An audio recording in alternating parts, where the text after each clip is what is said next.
Beko Tumble Dryer condenser. This particular one is a DRCS76W. We're going to show you how to strip it down to work on it, but before you commence any work, make sure that you've unplugged it. And once it's unplugged, then it's completely safe to work on it. First thing to do is to remove the lid. There's 3 screws to undo at the back. Once you've got the screws out, just pull the lid backwards and it'll slide off quite easily. And lift it away. Next thing to remove is the big heater cover. Absolutely loads of screws all the way around it, and we'll get on with that now.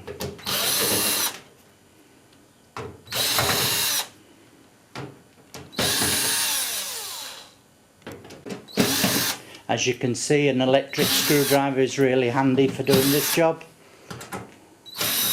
Last couple of screws coming out now.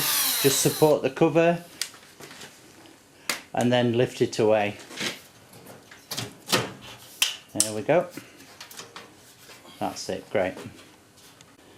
Once you've got the back off, you can see the rear end of the condenser, the heater element along with thermostats, the rear drum bearing and the vent into the drum itself.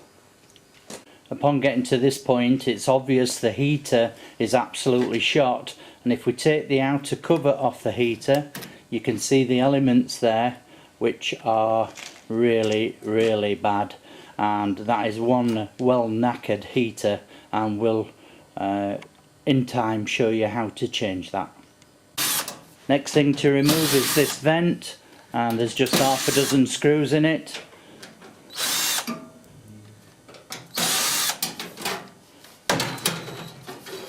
And the other side of the vent gives you access to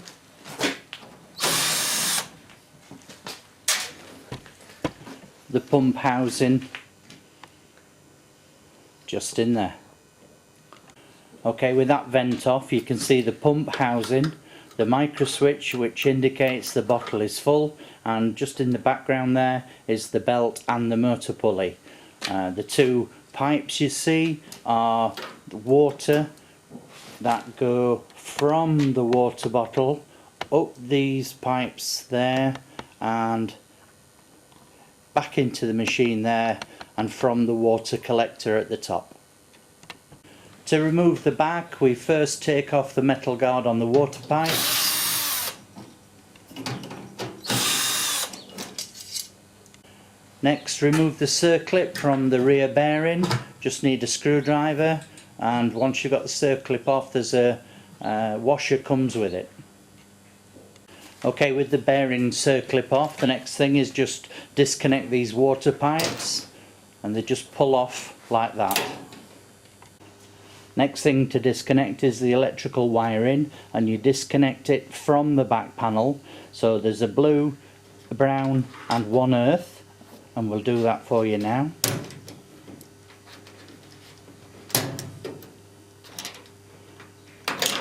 So the mains cable is still connected to the suppressor, and when you take the back panel away, the mains cable and the suppressor will go with the back panel. Next then, take the 2 pipes off the pump housing. They're really tight, these pipes, but they do just pull off. Once you've got them off, you'll be able to just get them back through the back panel and out of the way. Before you remove the screws out of the back panel, it's a good idea to remove the belt, and that will then take the tension off the drum bearing. Just be careful, and dead easy to do, and that's the belt removed. Of course, if your belt is broken, you won't have to do that bit. Okay, we now need to remove the back panel, and there's just loads of screws involved. This is where your electric screwdriver comes in handy, and just systematically take off all the screws around the outside. Just start at one side and work your way around. As you get round to the other side, you've got 1 screw at the top and then 1 screw on the upper edge. So 2 last screws to undo, but you need to support the back panel as well so it doesn't fall. 1 last screw to support the back panel, so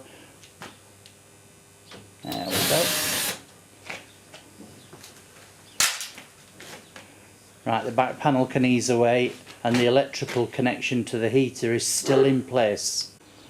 Okay, ease the panel away from the bottom and that'll expose the plug for the heater, which you can now see in the video. Get your hand in there and unplug it, and then the back panel is going to lift away now.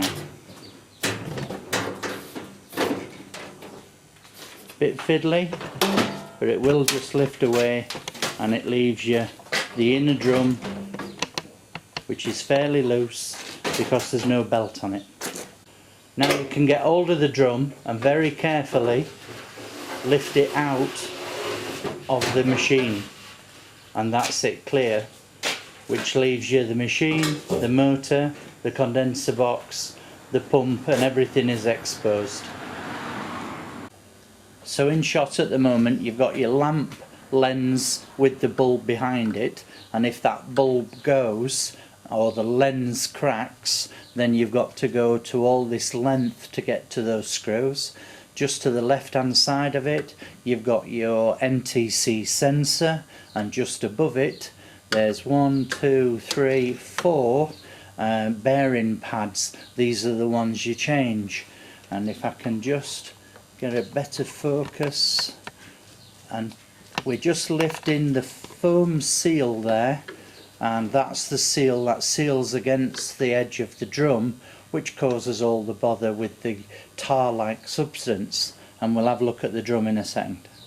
In shot now is the micro switch that indicates whether the condenser is fitted correctly. If it isn't in correctly, the machine won't start, and the 2 silver strips that you see there, that's the sensor for the wetness of the clothing. So this is sensor dry, and it senses the dampness of the clothing and controls the heater depending on the wetness. Okay, in the motor we've got the motor start capacitor, then the motor itself.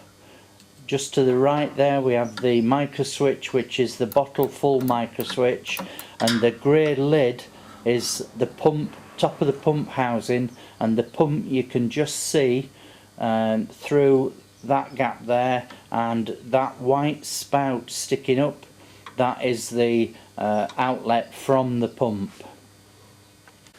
It's a bit tricky to do, but undo the clamps and the top of the pump housing lifts away, and inside you can now see the pump and the float device.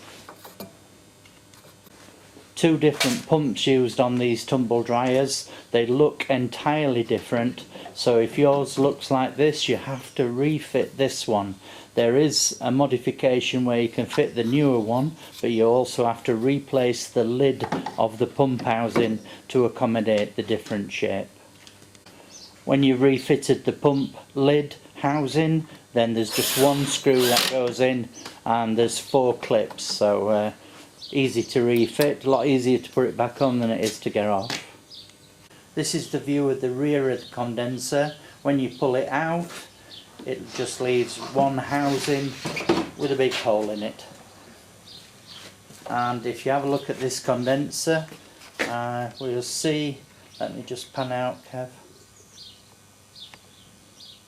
This condenser is absolutely shot because it's full of rubbish. One side's clean, but the other side you can see is blocked. To get the condenser clean you need to take it outside and swill it with a hose pipe and clean out all the lint and fluff from it. If your belt's broken, you need to inspect the surface of the drum that touches the felt seal, and as you can see in the video shot, there's some tar deposits on the edge that actually touches the felt, and that surface is actually quite bumpy. Now this would cause the drum to jam and the belt to burn through. This is the bearing pad, and you can see the felt seal, and if you look carefully at this seal, it's got an indent in it where the drum has been pushing against the felt, and you can see it as a black line where the screwdriver is showing you now. So what happens is the front edge of the drum gets sticky tar deposits on it, and the drum just locks in place when it's supposed to be turning.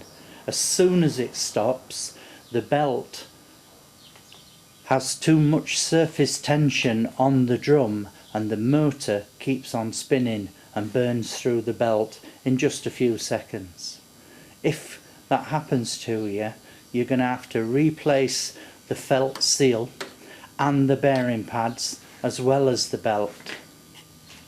To remove the pad with a small screwdriver, just insert it and lift it gently, and it'll pop out both ends.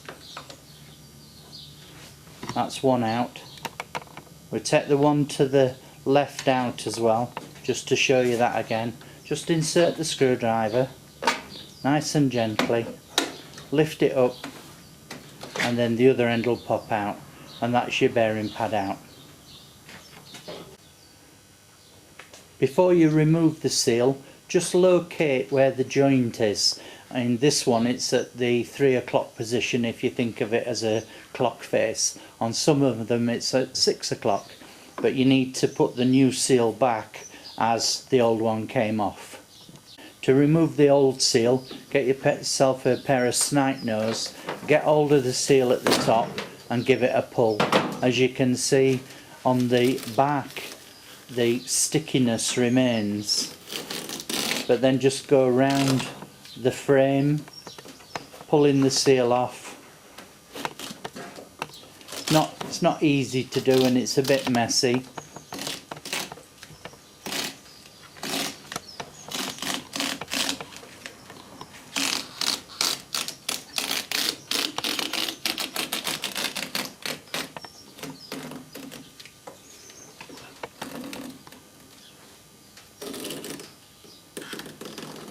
And there we go, the seal's off. Once you've got it off, just clean up the channel that the seal fits into. There'll just be some little straggly bits. Clean them all up and make it a nice environment there for the new glue on the new seal to make a firm stick. Just worth noting that Beko spares come in Beko bags, so 1 new seal and 4 bearing pads, all in Beko labelled bags.